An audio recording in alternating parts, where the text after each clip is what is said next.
Yeah, Меня zовут Happy, and I'd like to welcome you to my history reaction channel. Once again, we're going to be continuing with Epic History TV's History of Russia. This will be the third part. I will include a link to the original content down in the description below. Please consider heading over to Epic History TV, showing them some love and support. We want to encourage you guys to keep making these videos. Also, I will include a link both to part 2 and to part 4. So that, well, once part 4 is posted anyway. So that people who want to see what came from before or comes after can easily locate that. As I said in the first video, if you guys want to see a complete run of this from beginning to end with me commenting, and feel free to comment and say you would like to see that, and I will consider doing a compilation somewhere down the line, but only if people want it. Otherwise, we'll just leave it the way it is. The original video is almost 47 minutes. I'm breaking it up into 5 9 to 10 minute slot chunks so that we can not be overwhelmed by a 3 to 4 hour video.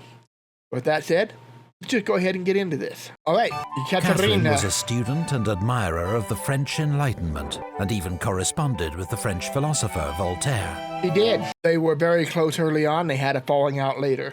She reigned as an enlightened autocrat. Her power was unchecked, but she pursued ideals of reason, tolerance, and progress. Catherine became a great patron of the arts and learning. Schools and colleges were built. The Bolshoi Theatre was founded, as well as the Imperial Academy of Fine Arts, while her own magnificent collection of artwork now forms. Yeah, I mentioned in the last issue, or last episode, this is the Hermitage in the Winter Palace. If you ever get a chance to visit, I highly recommend it. Look how gorgeous this place is. It's just amazing. Forms the basis of the world-famous Hermitage Museum. Catherine encouraged Europeans to move to Russia to share their expertise. She did. And helped German migrants to settle in the Volga region, where they became known as Volga Germans. Right. And a lot of those Volga Germans are later going to be driven out, and they are going to, a lot of them are going to end up over here in the United States, where you'll have the Volga Deutsch. Their communities survived nearly 200 years, until on Stalin's orders, they were deported east at the start of World War II. Catherine's reign also saw enormous territorial expansion. In the south, Russia defeated the Ottoman Empire, winning new lands and the fortresses of Azov and Kerch. Yep. But then Catherine faced a major peasant revolt, the Pugachev led by the rebellion. renegade Cossack Yemelyan Pugachev. The rebels took many fortresses and towns and stormed the city of Kazan before they were finally defeated by the Russian army. So this is basically, again, it's a Cossack rebellion heading up the rivers. It kind of mirrors the earlier Stenka Razin rebellion. This one was much bigger in terms of the damage done. Catherine then forcibly incorporated the Zaporozhian Cossacks into the Russian Empire and annexed the Crimean Khanate, a thorn in Russia's side for 300 years. Russia's new lands in the south were named Novorossiya, New Russia. Sparsely populated, they were settled by Russian colonists under the supervision of Prince Potemkin, right, Catherine's advisor and lover. Yeah, so this is part of why even to this day, Russia is fighting over this region. Dating all the way back to Catherine the Great, 1783, you have a lot of Russian immigrants and settlers moving into this region and basically Russifying it, and Novorossiya.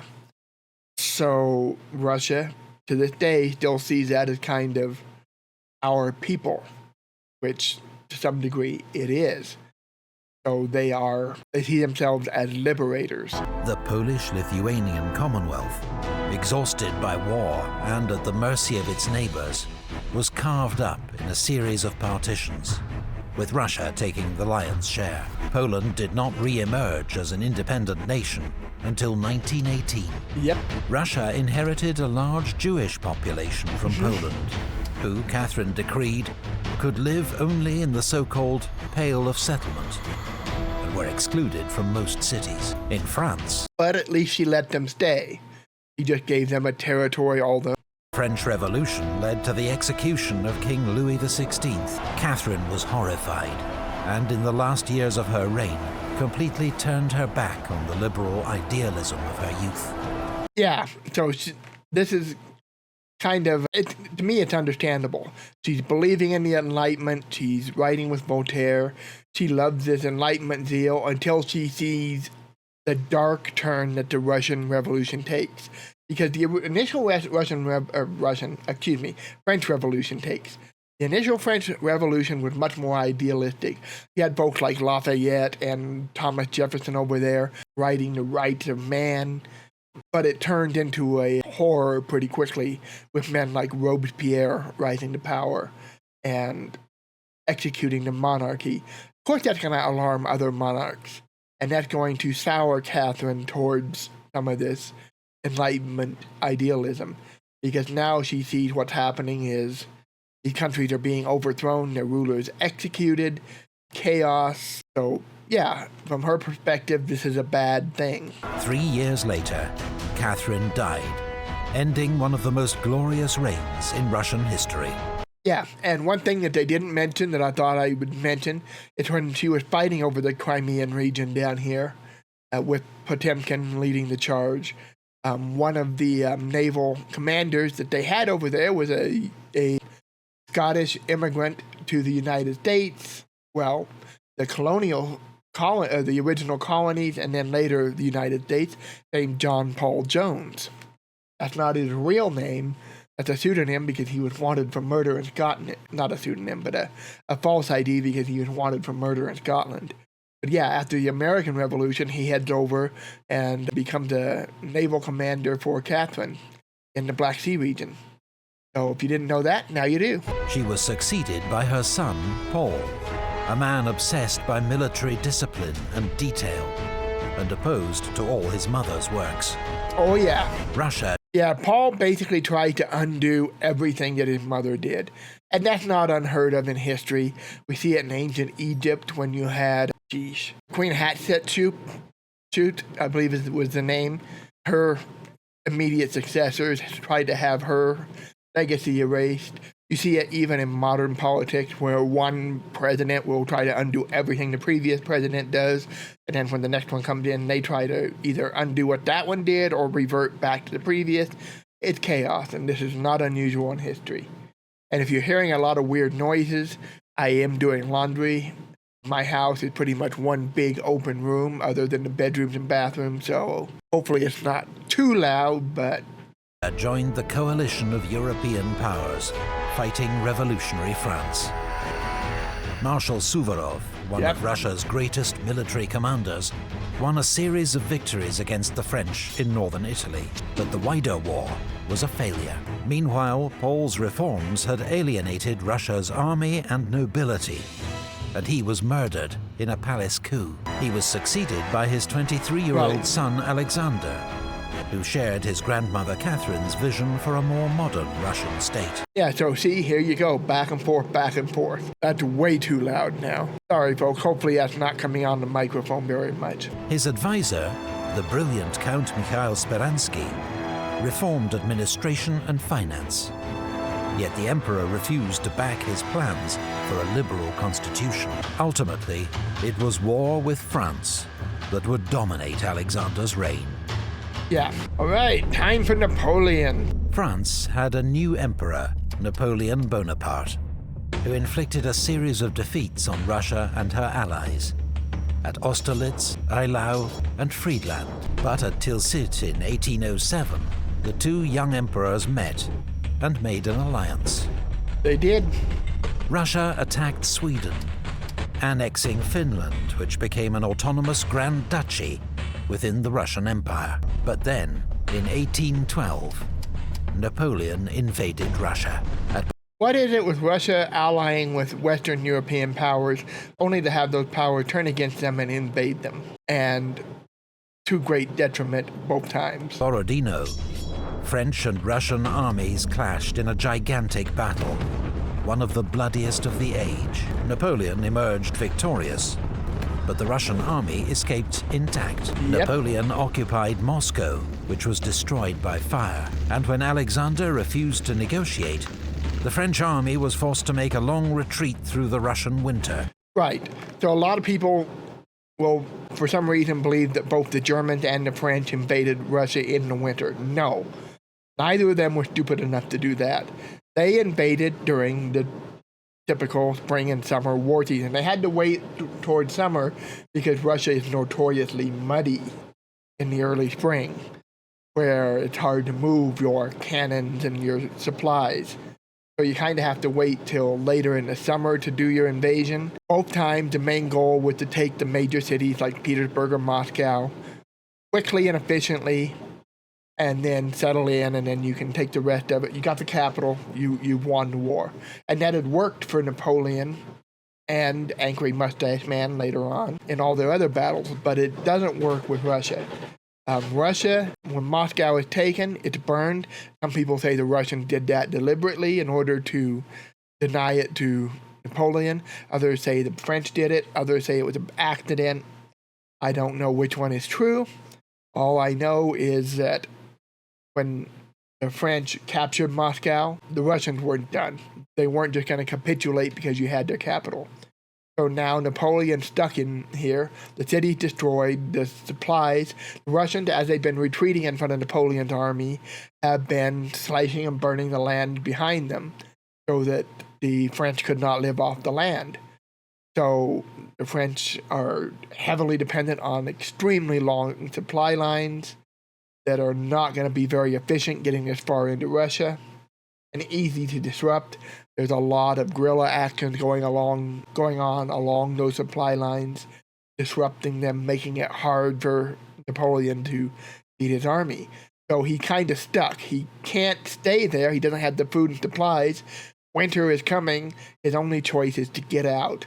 Unfortunately, it's too late in the year now, and he's not going to make it. And was annihilated. Well, he's going to make it, but his army isn't. It is one of the most embarrassing defeats in history in terms of percentage of a ginormous army being wiped out. Napoleon had been dealt a mortal blow, and Russia, alongside Prussia, Austria, and Britain, then led the fight back, which ended in the capture of Paris and Napoleon's abdication.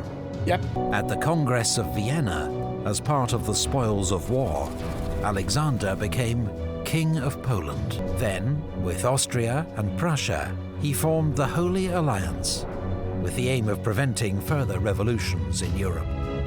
Yeah, that alliance is going to last forever, we know. Meanwhile, in the Balkans and Caucasus, Russia had been waging intermittent wars against the Ottoman Empire, Persia, and local tribes. The frontier had been pushed south to incorporate Bessarabia, Circassia, Chechnya, and much of modern Georgia, Dagestan, Azerbaijan, and Armenia. But the peoples of the Caucasus bitterly resisted Russian rule. And they do to this day. Chechnya in particular has been a thorn in the side of Russia throughout most of my lifetime. Russia's attempt to impose its authority on the region led to the Caucasian War, a brutal conflict fought amongst the mountains and forests that would drag on for nearly 50 years. Alexander was succeeded by his brother Nicholas, a conservative and reactionary.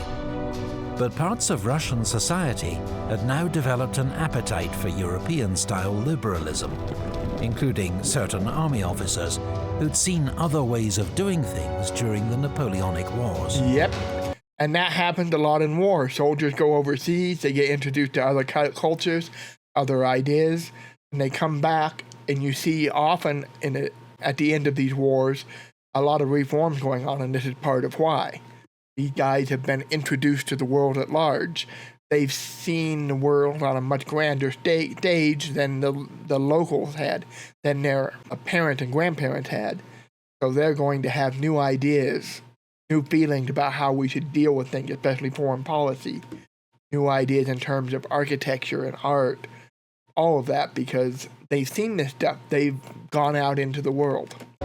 They saw Nicholas as an obstacle, and the new emperor's first challenge would be military revolt. Yep. 1825, victory over Napoleon had confirmed Russia's status as a world power. But there was discontent within Russia amongst intellectuals and army officers, some of whom had formed secret societies to plot the overthrow of Russia's autocratic system. Yep.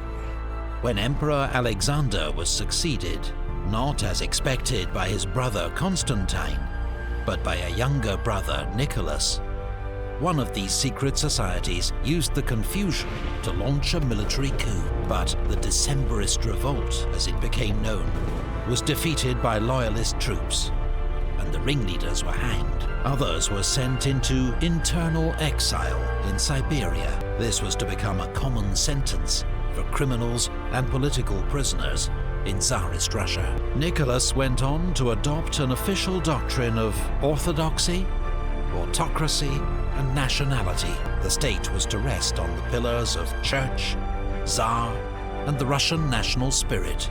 Yeah, and he just said here, clear rejection of the values of European liberalism. And this is something you see often, too, in the wake of increased liberalism, is you see this pushback where you do get nationalism and religion coming to the fore and autocracy. They all tend to come hand in hand when you see situations like this.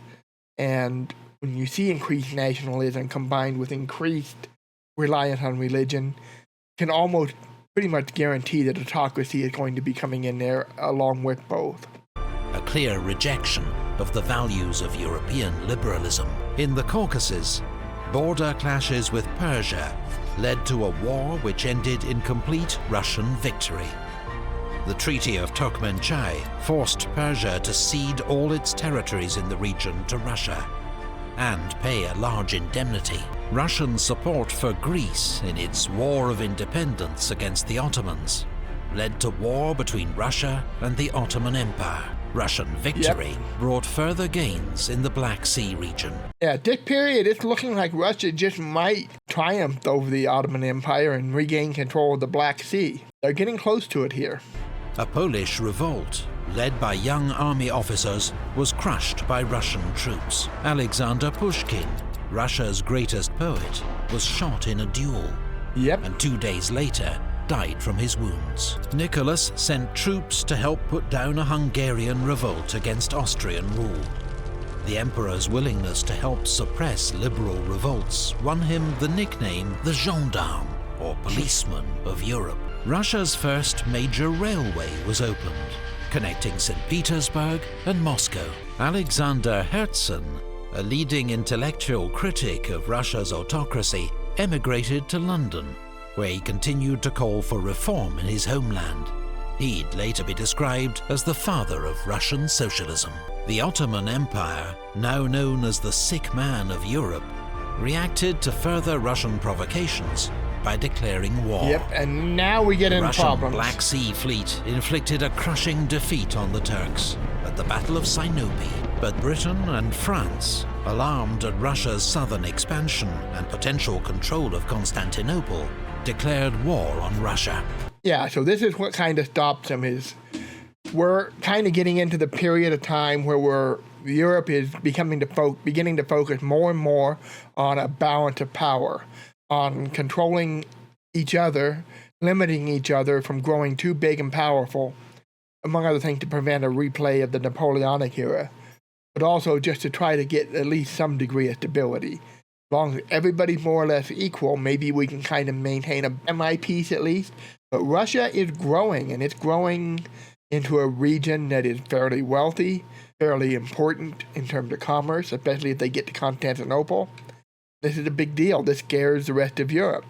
So they're all going to basically dogpile on Russia. The Allies landed troops in Crimea and besieged the naval base of Sevastopol, which fell after a grueling year-long siege. In the Baltic, British and French warships blockaded the Russian capital, St. Petersburg. Russia was forced to sign a humiliating peace, withdraw its forces from the Black Sea, and put on hold plans for further southern expansion. Right. So someday we do need to take a deeper look into the Crimean War. It's a pretty interesting war. Probably the most famous battle of the Crimean War that most people are familiar with would be the Charge of the Light Brigade, thanks to the poem by, what was it? Was it Tennyson? I think it was Tennyson. Oh, the Liberator. All right, I think we'll stop. Yeah, I think we'll stop here, and we will pick up here for part 4. And because we're getting to the point, I think we're entering the end game. So, thank you for joining me. I hope you like what you've seen so far. I hope I've been able to add at least a little bit to this. Not as much as I'd like, but these guys are doing a great job of covering everything. So, at certain points, I just don't feel like I have enough additional information to add. I apologize for that, but where I can, I'm trying to jump in. Anyway, thank you for joining me. Until next time, paka paka. Bye-bye.